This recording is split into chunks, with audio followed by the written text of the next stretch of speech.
नमस्कार, राधे राधे, जय माता दी, खमा गणी सभी को। तो यहाँ पर मिट्टी को गूंथने से हो रही है हमारी गणगौर की शुरुआत, क्योंकि कल है गणगौर और हमारे घर में कीर्तन। तो क्योंकि हम राजस्थानी है तो गणगौर हमारे लिए बहुत ही खास फेस्टिवल है, वो मैं आगे आपको बताऊंगी कि इसमें ऐसा क्या खास है। तो भाई मैंने बना ली मिट्टी के माली मालिन। इस बार मैंने कुछ अलग ट्राई किया है बनाने के लिए, ताकि मैं इजिली इन्हें बना पाऊँ। और एक हुक्का, क्योंकि गणगौर ईसर जी तो हमारे पास पहले से ही वुडन के, जो कि हमने बीकानेर से मंगाए थे। तो भाई मैंने सोचा था कि मैं इनका मेकअप सुबह करूंगी, लेकिन भाई मेरा मन नहीं माना। पूजा के बाद जैसे मैंने ये बनाए और इनके सूखते ही मैंने खाना बनाया जल्दी से, इनको बना के रखते ही। तो खाना बनाने के बाद जैसे ही मैंने इनको देखा, मेरा मन नहीं लगा, मैंने कर दिया इनका मेकअप। लेकिन वो मेकअप का वीडियो मैं शूट नहीं कर पाई, उसके लिए सॉरी। और ब्लॉग लेट आया उसके लिए बहुत ज्यादा वाला सॉरी, क्योंकि मेरे घर में ब्लॉग एडिट करने वाला और कोई नहीं है, वो मुझे ही एडिट करना रहता है, अपना काम स्वयं ही करना पड़ता है। तो इस तरीके से मैंने किए थे अपने गणगौर ईसर जी रेडी।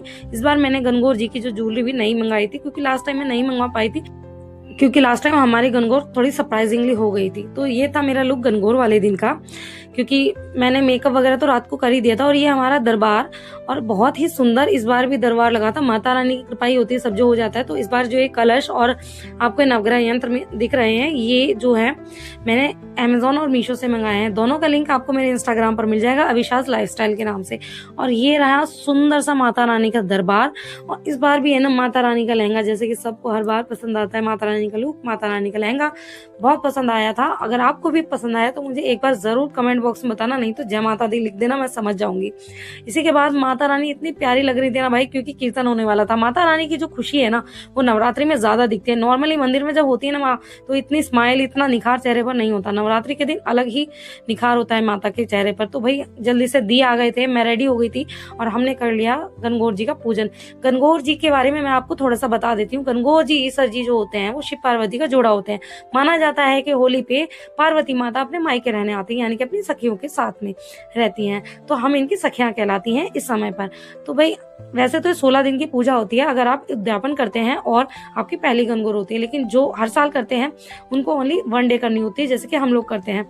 तो भाई मैंने अपनी गणगौर को तो इतना सुंदर सजा ही लिया था, तो भाई मुझे भी सजना होता है। वैसे तो पूरा 16 श्रृंगार करके गणगौर की पूजा के लिए बैठा जाता है। अगर कोई आलसी हो तो उसका कह नहीं सकते। आजकल औरत लड़कियों को ना रेडी होने में भी थोड़ा सा प्रॉब्लम ही आ जाती है, लेकिन वो रीति रिवाजों को समझते नहीं है। मेरा मानना यह है कि मॉडर्न होना भी जरूरी है, लेकिन रीति रिवाजों को साथ लेकर चलना भी जरूरी है। तो इनका कुछ इस तरीके से होता है कि हमें सुहाग की बढ़ोतरी, समृद्धि की बढ़ोतरी और सुख समृद्धि संतान ये प्राप्त करवाती हैं। जैसे कि तीज पर हम गौरी मैया की पूजा करते हैं, थोड़ा सा वैसा ही फंडा है।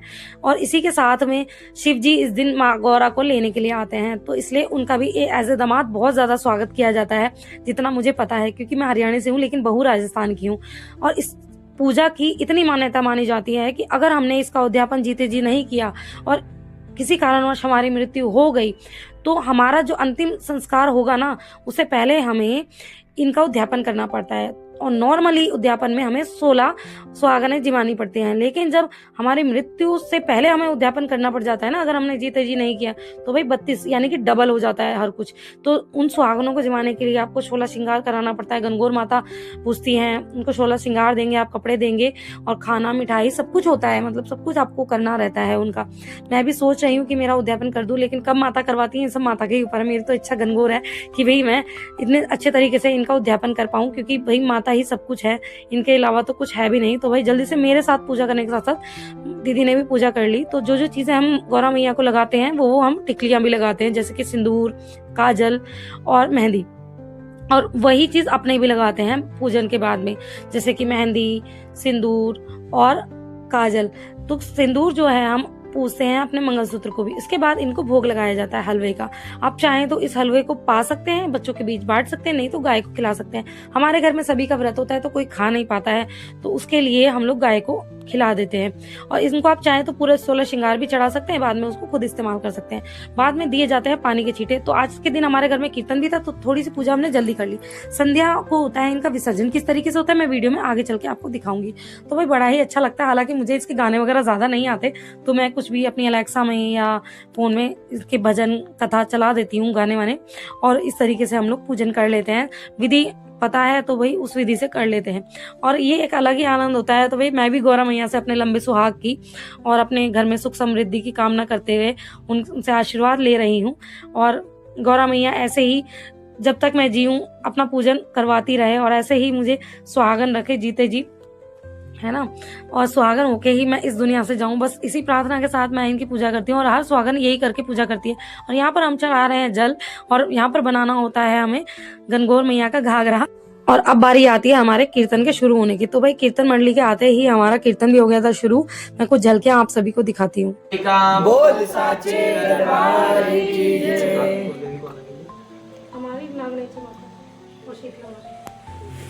जयकारा मेरी शीतला भवानी का, बोल साचे दरबार की जयकारा मेरी कुल की देवी का, बोल साचे तो भाई यहाँ पर मैंने कर दिया जल्दी से ढोलक का पूजन, क्योंकि ढोलक के बिना कीर्तन नहीं हो सकता और ढोलक माँ की सेवा में लगेगी, इसलिए इसका पूजन जरूरी है। और सामने हमारी ज्वालामाई जो कि चुन्नी चढ़ने के बाद बहुत ही सुंदर लग रही थी बाद में। तो भाई माता रानी से यही कामना रहती है कि हर बार आए तो धूमधाम से आए, तो माता वो पूरा भी करती है। अपना वादा माँ कभी नहीं तोड़ती, जैसे कि कीर्तन हो गया, चौकी हो गई, माँ का श्रृंगार हो गया, माँ की सेवा होगी, हर बार बढ़ चढ़ के माँ की कृपा से हो जाती है। और अब होने वाला कीर्तन शुरू, आप लोग आनंद लीजिए। जय माता दी। तेरा लाडला गणेश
भाई कीर्तन में बहुत सारे भजन हुए, बहुत अच्छे हुए और बहुत ज्यादा आनंद आया। ऐसा लग रहा था ये कीर्तन चलता ही रहे, लेकिन भाई कीर्तन वाले भैया को भी जाना था और हमें भी गणगौर जी का विसर्जन करना था और बाकी संगत को भी भाई अपने घर जाना था, क्योंकि नवरात्र है, ऑब्वियसली सी बात है, आधे से ज्यादा लोगों के व्रत होते हैं और अपने घर में जोत वगैरह भी देखते हैं कुछ लोग, तो भाई थोड़ी सी दिक्कत हो जाती है, सब लोग ज्यादा समय नहीं दे पाते, जितने के लिए उतना काफी है।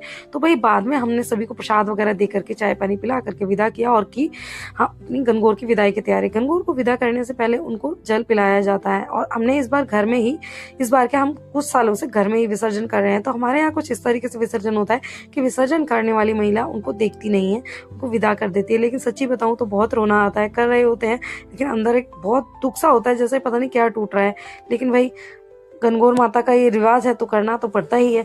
तो ये जो लकड़ी की गणगौर है, सबको लगता है हम लोग इनको भी विसर्जित कर देते हैं, तो ऐसा नहीं होता। हम लोग इन्हें आग्रह करते हैं कि माँ आप जाइए और अगले साल फिर से आइएगा। और इसी के साथ आज का व्लॉग होता है समाप्त। तो अगर आपको वीडियो अच्छा लगा हो तो वीडियो को लाइक करना, शेयर करना, कमेंट करना बिल्कुल ना भूलें और चैनल को सब्सक्राइब करना बिल्कुल ना भूलें, ताकि नए वीडियो की नोटिफिकेशन आप तक आते रहें जल्द से